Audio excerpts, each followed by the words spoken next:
You are tuned in to Love Your History, hosted by Preston Love Jr.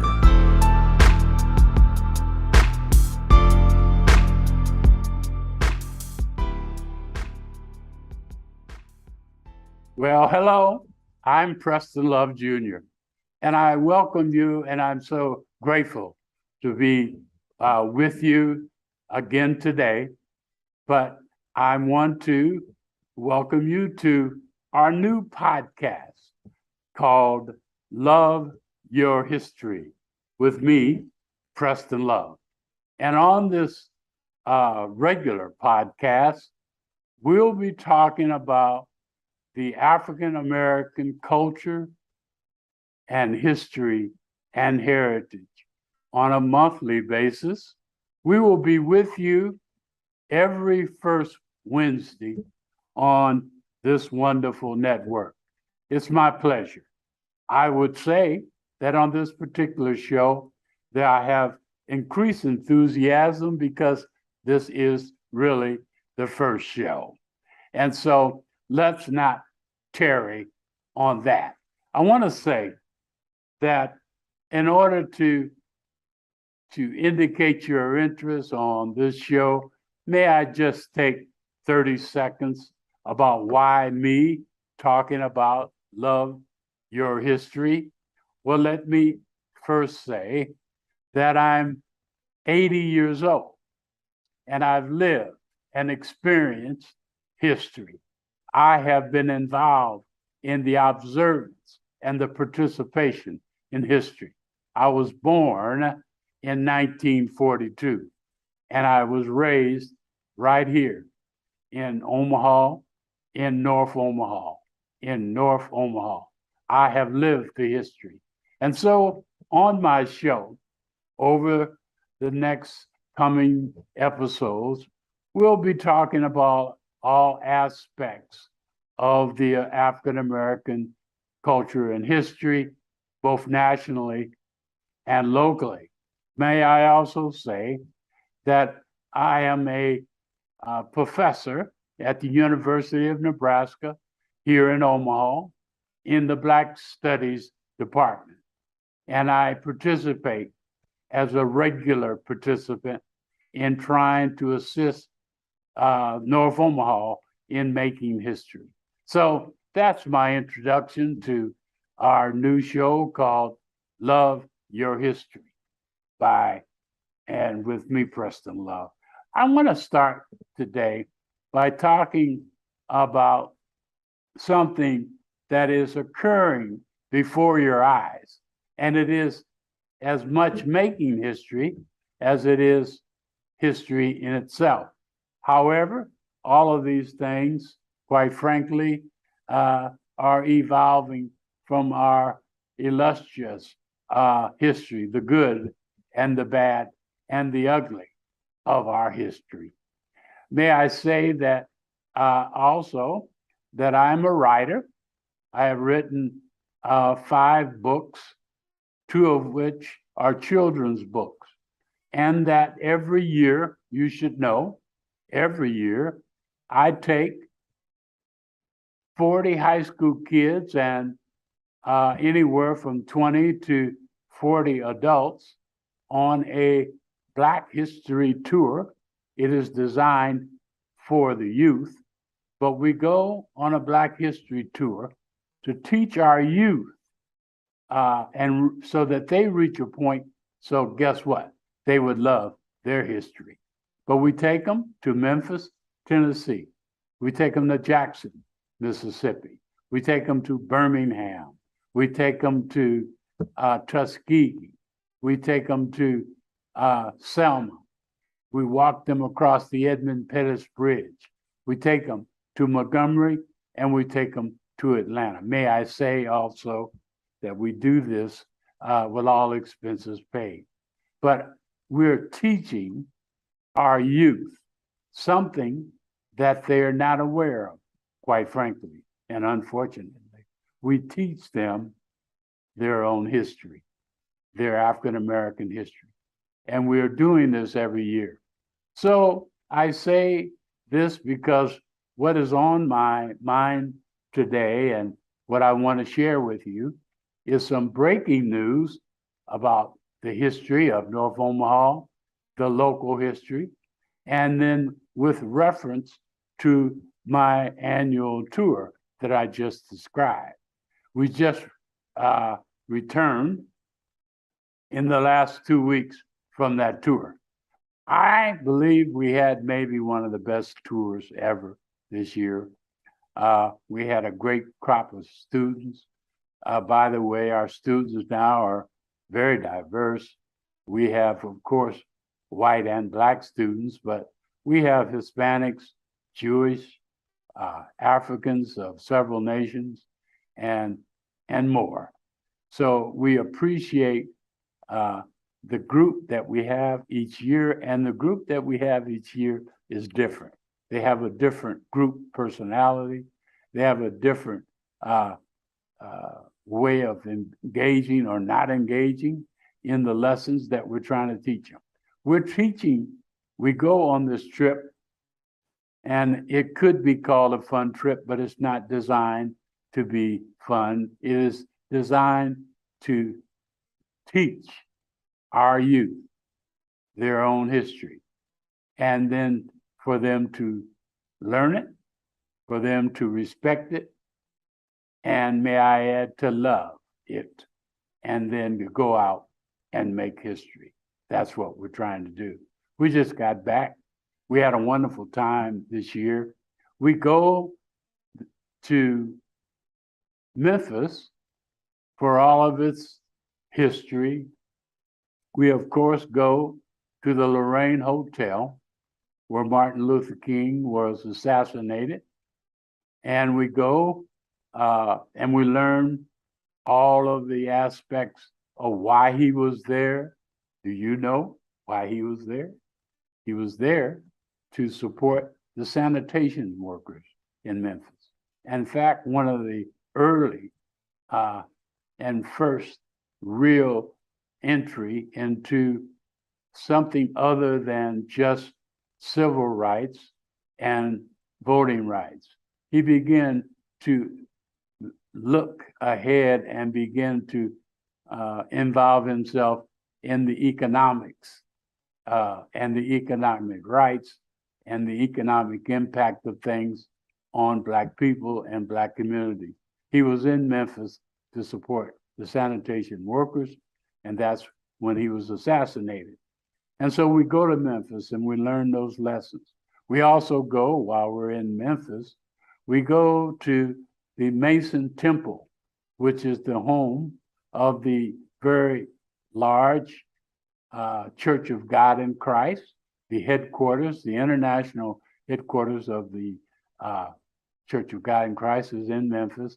And in the temple that is there, the iconic temple, is where Martin Luther King made his last speech before he died.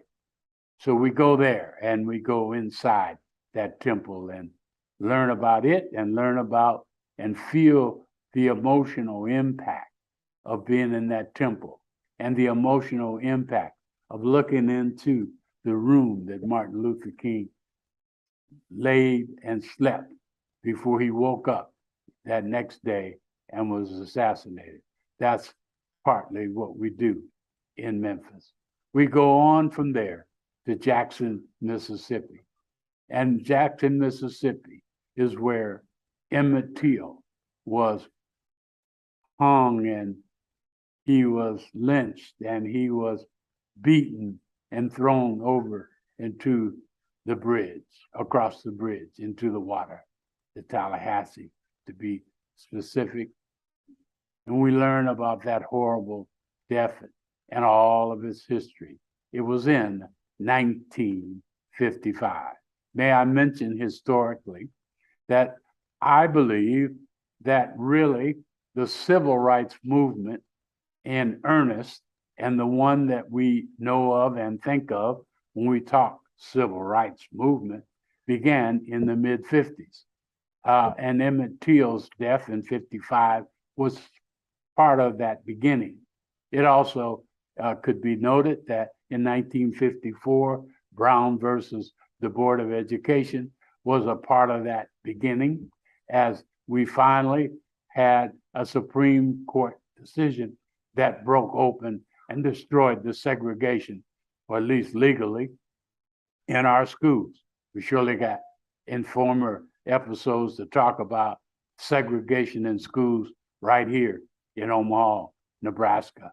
But we go to Mississippi to learn that history. And while we're there, we go to the home of the civil rights leader of its time, Medgar Evers, the great civil rights leader who was gunned down in his own driveway with his kids and his mother and his wife inside the house. We went to his house and looked at the driveway. May I say, all of these face-to-face things that we do are very roller coaster for our emotions. There is no way to look into the room where Martin Luther King was killed or the driveway where Medgar Evers was assassinated in his own home driveway without having an emotional tug. So we go to Mississippi and we learn about the Emmett Till and Medgar Evers and Fannie Lou Hamer and so many others. We leave there and we go to Birmingham, Alabama, and we visit some of the iconic places there. One of the main ones is the 16th Street Baptist Church. You may know that history, and maybe you don't. But in the 16th Street Baptist Church, which was a meeting place as the African Americans in Birmingham fought for their civil rights, may I say that church was a meeting place, but on one Sunday afternoon between Sunday school and the church service, the Ku Klux Klan planted a bomb that exploded and killed 4 little African American girls and injured nearly 20 or more as well in the 16th Street Baptist Church. So we go there and then we walk across the street from the church and we go to the Kelly Ingram Park. Some of you may not recognize the name, but I think verbally that I could make you see the Kelly Ingram Park, because you may have the images of dogs biting and hoses being turned on to the civil rights foot soldiers. That much of that was done in Kelly Ingram Park because that's where they assembled before they marched and they met before they assembled. And so the police and others attacked them with dogs and fire hoses. All of that in Birmingham and more. We leave there and we go to the iconic and one of the greatest known Black, one of the historical Black colleges and universities known AKA or known as the HBCUs, Tuskegee University, Booker T. Washington, and all of its history. And not only that, but those of you who are students and know of the Tuskegee Airmen, they were trained on that campus, in the back of the campus, and at where there's an airport. All of that, we take the kids, those young people, I should say, to Tuskegee. And we, in some cases, talk a little bit about the opportunities at all of the HBCUs, including Tuskegee. We leave there and we go to Selma, Alabama, and all of its history. And that history is centered around the 1965 Bloody Sunday March with John Lewis across the Edmund Pettus Bridge, and all of its history. All of its history and all of the history centered around, well, to some degree, King, but the history was mostly centered around John Lewis and Jamie Lee Jackson, who was killed during that process. There were actually 3 marches. The first one was the bloody one. They were marching for what? They were marching for the voting rights. May I comment and say that in your understanding of the history of the struggle for our rights, there were really 2 circles, really 3 or 4 that could be talked about. There was the civil rights, there was the voting rights, there was the housing rights, there was the economic rights. The ones that get the most attention are not more important than the other ones.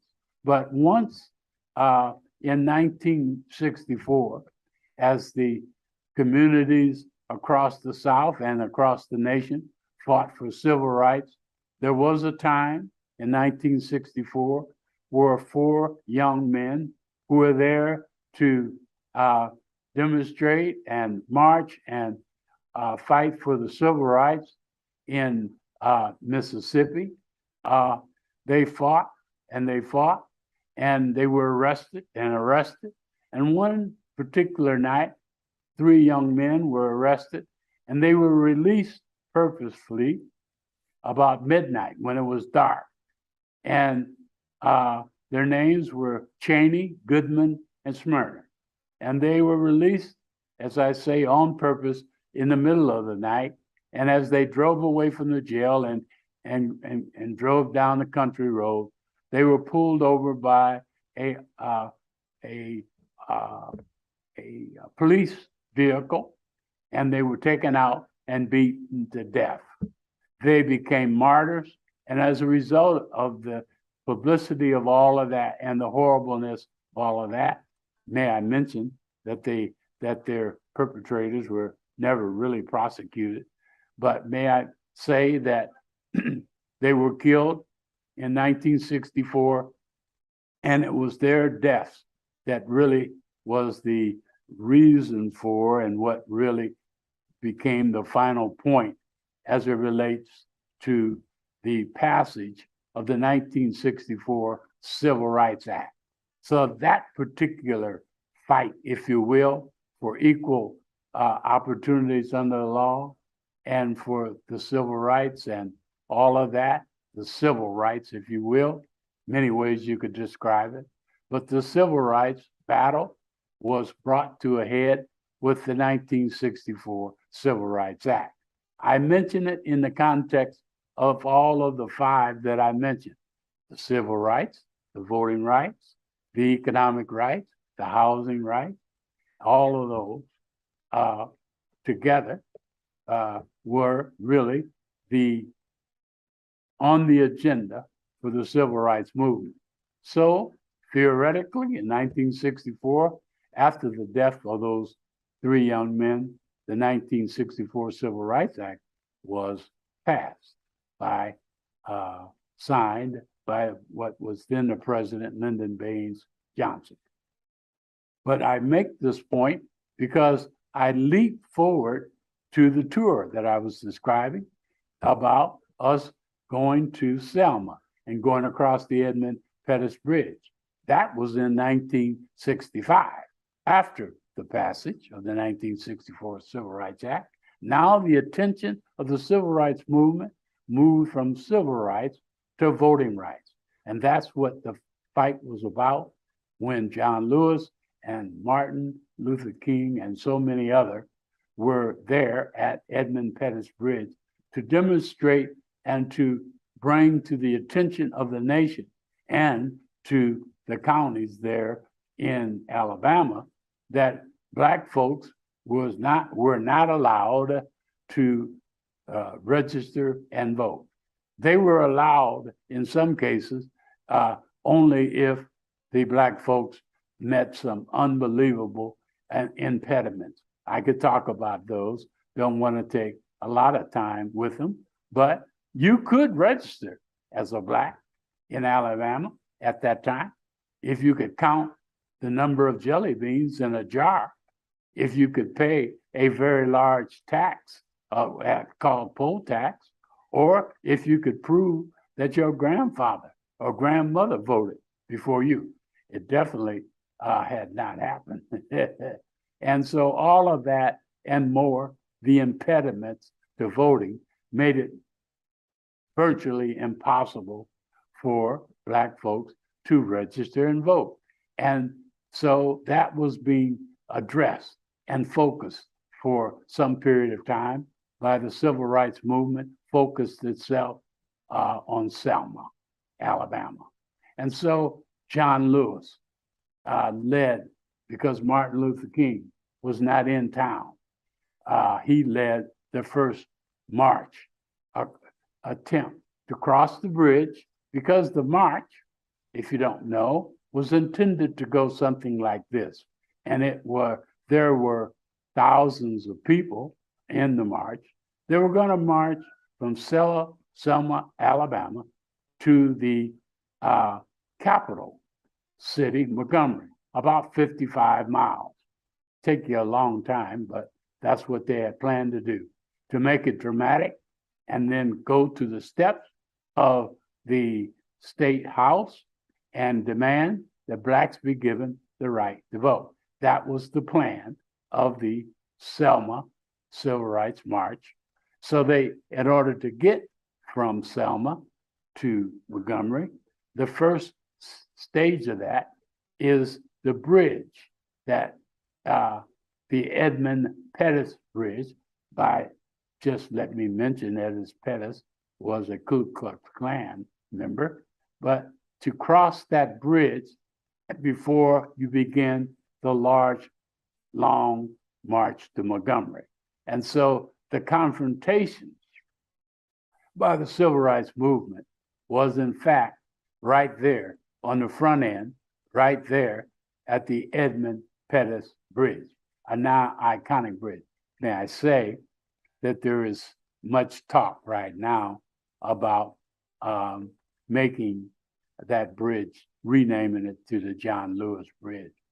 So I'm talking and reminding you that I'm sharing with you the history tour that I take young people on every year that we just returned from, and giving you a step-by-step of our agenda. We leave Selma and we go next to several places in Montgomery, a very complex set of things to do in Montgomery that includes the history in and around the 1955, may I mention to you, if you're keeping up, the 1954 Brown versus Education, the 1955 killing of Emmett Till, and now we're talking about the 1955 bus strike in Montgomery, which began by the courageous move of Rosa Parks.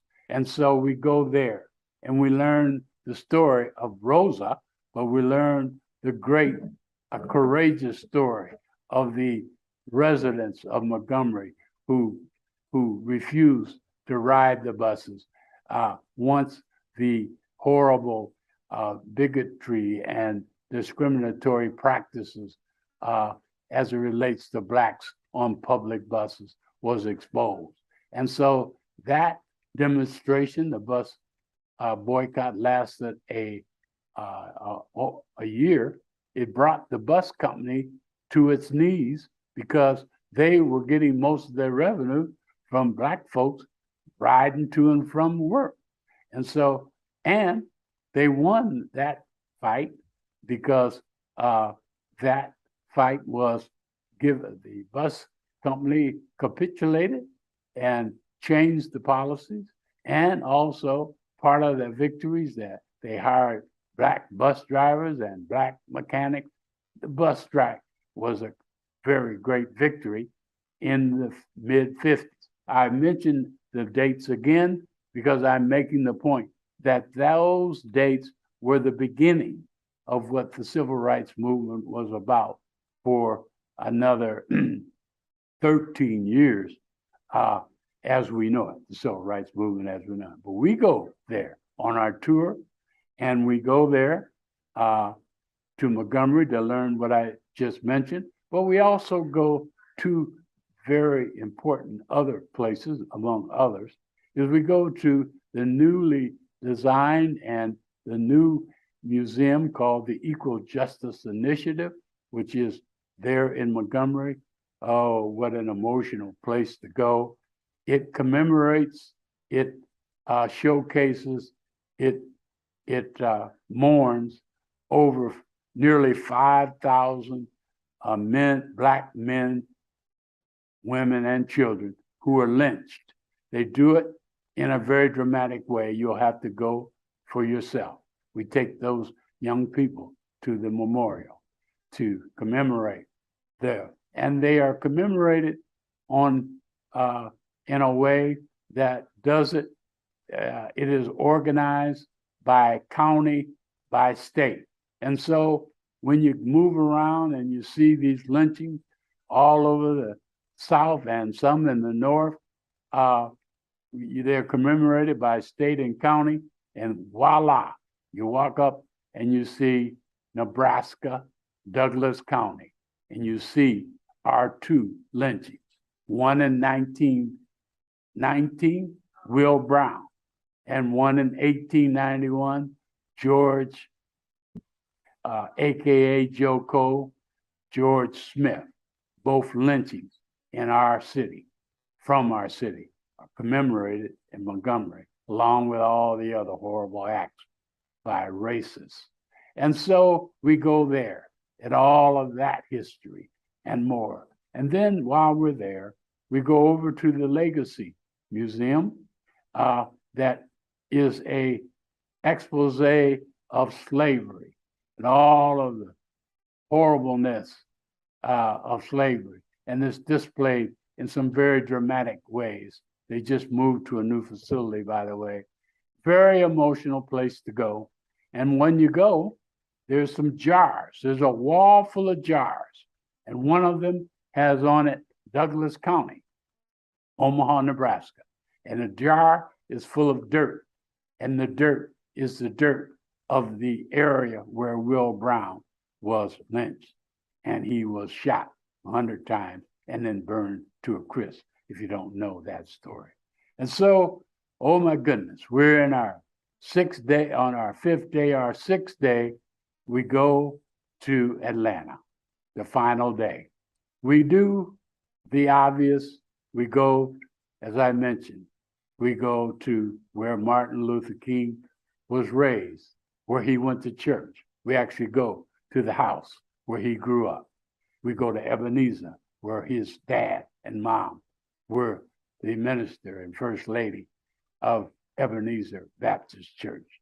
We go there, we go to the King Center, to the crypt where he, Martin Luther King, and his wife Coretta are memorialized and buried there in the midst of the King Center.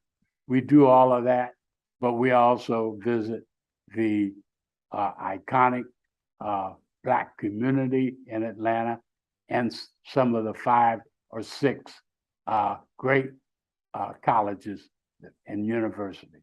So all of that, I summarize my first show by saying that is what we do to teach others Black history and to get others and you, quite frankly, to love your history. And so in future shows, we surely are going to talk about some details about the evolution of our culture and our history. And that includes on the national scale. And we're going to correlate that with the history and culture and good, bad, and ugly of our own sweet North Omaha. And in future shows, we've got lots of breaking news because it is my feeling that loving your history is one thing, but you must also continue to make history. And so with that, I say thank you for listening and watching, and I'll see you on the first Wednesday of next month. This has been Love Your History, hosted by Preston Love Jr. If you'd like to leave suggestions, email us at ewcfacts@gmail.com. That's ewcfacts@gmail.com. This is an EWC Communication production.